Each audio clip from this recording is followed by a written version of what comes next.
तो hello everyone, MKS में आपका बहुत बहुत स्वागत है। नीट एग्जाम देने वालों के लिए बम्पर गुड न्यूज यहाँ पर रहने वाली है। अगर आप भी नीट यूजी एंट्रेंस एग्जाम देने जा रहे हो तो आपके लिए भी खुशखबरी यहाँ पर रहने वाली है। चलो अपडेट हम आपको दिखा देते हैं। आपको बहुत सारा कंफ्यूजन था कि यहाँ पर एग्जाम पोस्टपोन होगा या नहीं होगा, तो ये भी क्लियर आपको इसमें हो जाएगा। और आप बोल रहे थे सर फिजिक्स को कैसे पढ़े, ठीक है, तो फिजिक्स का पूरा बंदोबस्त मैंने आपके लिए कर दिया है। अभी हम आपको बताएंगे। उससे पहले जो अभी गुड न्यूज आई है, जो आपके लिए खुशखबरी आई है, उसको देख लेते हैं। जैसा कि आप देख पा रहे हम आ चुके एनटीए की ऑफिशियल वेबसाइट पर। कुछ कमेंट थे आपके, उसको भी कवर कर लेंगे इस वीडियो में, क्योंकि आप सभी को पता होगा कि आपके मुकेश सर हर एक स्टूडेंट के कमेंट का रिप्लाई देते हैं वीडियो के माध्यम से। तो यहाँ पर एनटीए ने एक अपडेट जारी किया है जेईई को लेकर, ठीक है। तो यहाँ पर देखो, ये जो एग्जाम है जेईई का, ठीक है, काफी सारे बोल रहे थे कि ये पोस्टपोन होने वाला है। अगर ये पोस्टपोन हो गया तो समझो नीट का भी पोस्टपोन हो जाएगा। बट यहाँ पर जो जेईई का एग्जाम है ये पोस्टपोन नहीं होगा, क्योंकि यहाँ पर एडमिट कार्ड जारी कर दिए। जैसा कि आप देख पा रहे ऑफिशियल वेबसाइट पर यहाँ पर एडमिट कार्ड आ चुके हैं जेईई के। अगर किसी रिलेटिव ने या फिर आपके कोई फ्रेंड हो, उसने जेईई मेन का फॉर्म भरा है, तो उनको बोल देना कि एडमिट कार्ड आ गए, ठीक है, प्रवेश पत्र आपके आगे जेईई के। अब आप बोलेंगे सर हमारे नीट के कब आएंगे, ठीक है, तो मैं आपको बताना चाहूंगा कि आपके जो नीट के एडमिट कार्ड है आपके एंट्रेंस एग्जाम से 1 वीक पहले, यानी कि 7 से 10 दिन पहले आपको मिलेंगे। तो इतना सा वेट आपको करना होगा, अभी लेट आएंगे नीट का यहाँ पर एडमिट कार्ड, और ऑफिशियल वेबसाइट पर आके आप डाउनलोड कर सकते हो। यहाँ पर जेईई का एग्जाम किसी भी कंडीशन में अब यहाँ पर पोस्टपोन नहीं होगा। एडमिट कार्ड यहाँ पर निकल चुके हैं और इवनिंग तक आप डाउनलोड भी कर सकोगे। तो देखो, आपके मुकेश सर हर एक अपडेट आप तक पहुंचाते हैं। अब नीट का देख लेते हैं कि नीट का क्या सिनेरियो रहने वाला है। यहाँ पर जैसा कि देख पा रहे नीट का जो सिनेरियो रहने वाला है, यहाँ पर हर एक न्यूज आपको यही मिलेगी पोस्टपोन पोस्टपोन, ठीक है, हर एक यही मिलेगी। और यहाँ पर आपको पता है कि जो ट्विटर है, यहाँ पर मिलियन की संख्या में रीट्वीट हो चुका है ट्विटर पर। यहाँ पर मांग है कि नेट का एग्जाम पोस्टपोन होना चाहिए, क्योंकि स्टूडेंट को तैयारी करनी है। तो यहाँ पर जो आपका जेईई का था वो तो नहीं हुआ पोस्टपोन, और हमको नहीं लगता कि यहाँ पर नेट का पोस्टपोन होगा, क्योंकि गवर्नमेंट जितना जल्दी हो सके इस एग्जाम को कंडक्ट करवाना चाहती है। क्योंकि इसके बाद का जो प्रोसेस होता है रिजल्ट का, ठीक है, काउंसलिंग का, बहुत लंबा प्रोसेस होता है। तो इस वजह से यहाँ पर लंबा प्रोसेस होने के कारण गवर्नमेंट इसको तुरंत करवाना चाहती है। अब यहाँ पर आप सोच रहे हो सर भौतिक विज्ञान को कैसे पढ़े, आपने भी सिलेक्शन पाया है तो हमको भी सिलेक्शन दिलाओ आप, ठीक है। तो यहाँ पर फिजिक्स को कैसे पढ़ना है, बहुत ही आसान है, बहुत ही सिंपल है फिजिक्स को पढ़ना।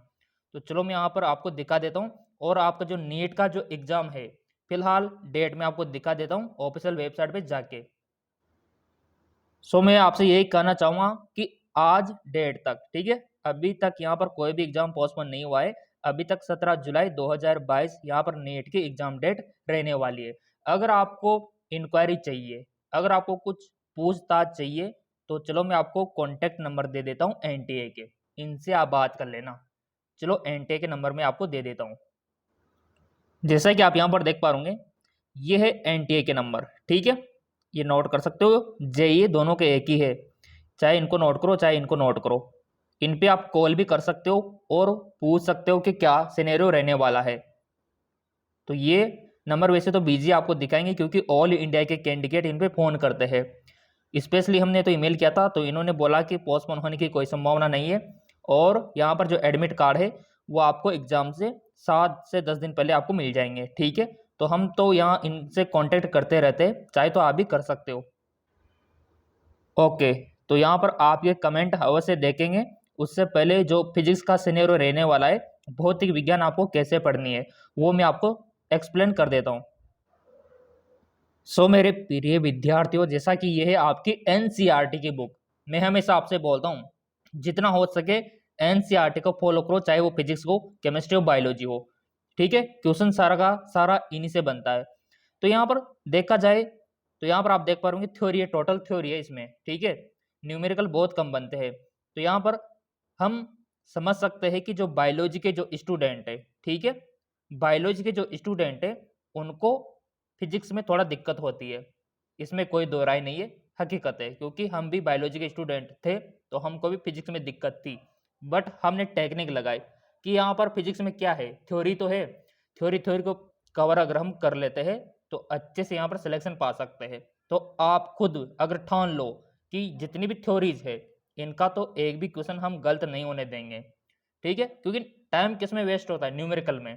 तो मैं यही कहूँगा कि जो आपका नीट का एग्जाम है सबसे पहले आप बायोलॉजी के क्वेश्चन करना, ठीक है, बायोलॉजी के।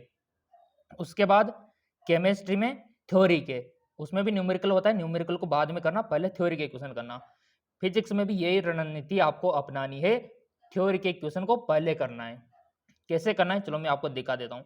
जैसे कि कोई थ्योरेटिकल क्वेश्चन पूछ लिया कि कौन से वैज्ञानिक ने इसकी खोज की थी, तो थ्योरी के रूप में आप पता होगा आपको विद्युत विभव में क्या होता है, ये बेसिक नॉलेज है, तो पूरी थ्योरी है, आप खुद पढ़ लोगे, यहाँ कोई समझाने वाली बात नहीं है फिजिक्स में, आप खुद देख लो।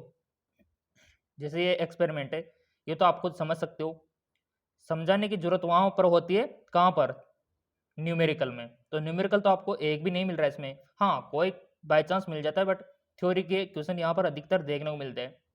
ये नियम वगैरह ये सब आप याद रख सकते हो, फॉर्मूले देखो छोटे छोटे, इनको आप नोट डाउन कर सकते हो। अगला चैप्टर भी मैं आपको दिखा देता हूँ। जैसे आपका ये चैप्टर हो गया, इसमें पूरी थ्योरेटिकल है, विद्युत धारा इसमें भी पूरा थ्योरेटिकल है, और यहाँ पर बच्चों जैसे फॉर्मूले है इनको तो आसानी से कवर आप कर सकते हो, और ये भी पूरा थ्योरेटिकल है, कोई सा भी चैप्टर उठा के देख लो पूरा थ्योरेटिकल आपका रहने वाला है।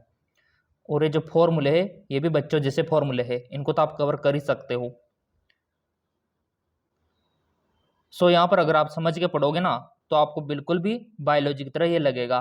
ओम का नियम की सीमाएं क्या क्या है, ये तो आपने बचपन में भी पढ़ रखा है 9वीं 10वीं में, कि ओम का नियम क्या है और इसकी सीमाएं क्या है, थ्योरेटिकल क्वेश्चन पूछ लिया जाता है।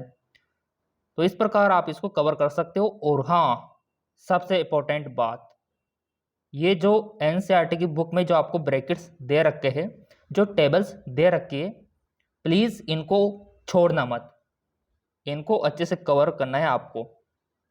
जैसे ये है, यहाँ से तो क्वेश्चन बनता है, आपको कोई भी यहाँ पर कलर दे दिया जाएगा और उनके कोड आपसे पूछ लिए जाएंगे, क्योंकि बच्चा कंफ्यूज यही होगा।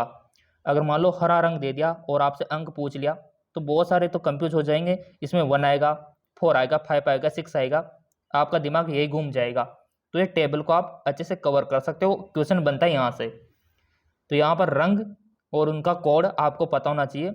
अगर ये वाला, ये तो वैसे याद हो जाएगा आपको कि 1 है तो 1 आएगा, 2 है तो 2 आएगा, सिंपल, बहुत आसान है। देखो फिजिक्स को अगर आप समझ के पढ़ोगे तो सबसे आसान फिजिक्स ही है। तो यहाँ पर फॉर्मूले की रही बात, तो मैं यही कहूँगा जितना हो सके आप आपकी जो नोट्स, जो आपके सेल्फ नोट्स होते हैं, एक पेज पे खुद का नोट्स बना लो आप, जितने भी फॉर्मूले उनको लिख लो आप, ताकि एग्ज़ाम देने से पहले उनको अच्छे से पढ़ के जाओ।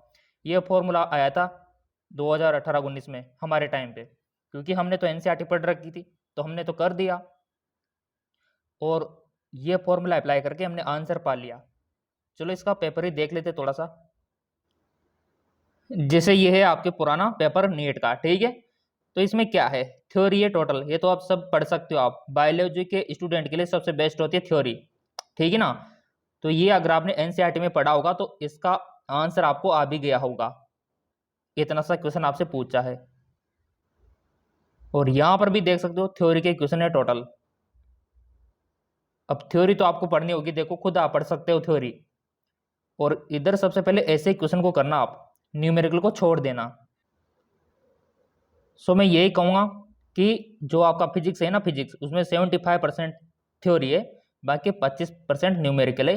तो अगर इनको छोड़ भी दोगे ना कोई फर्क नहीं पड़ रहा, कोई फर्क नहीं पड़ रहा, अगर आपने थ्योरी अच्छे से कर ली तो भी आप अच्छे नंबरों से यहाँ पर सिलेक्शन पा सकते हो।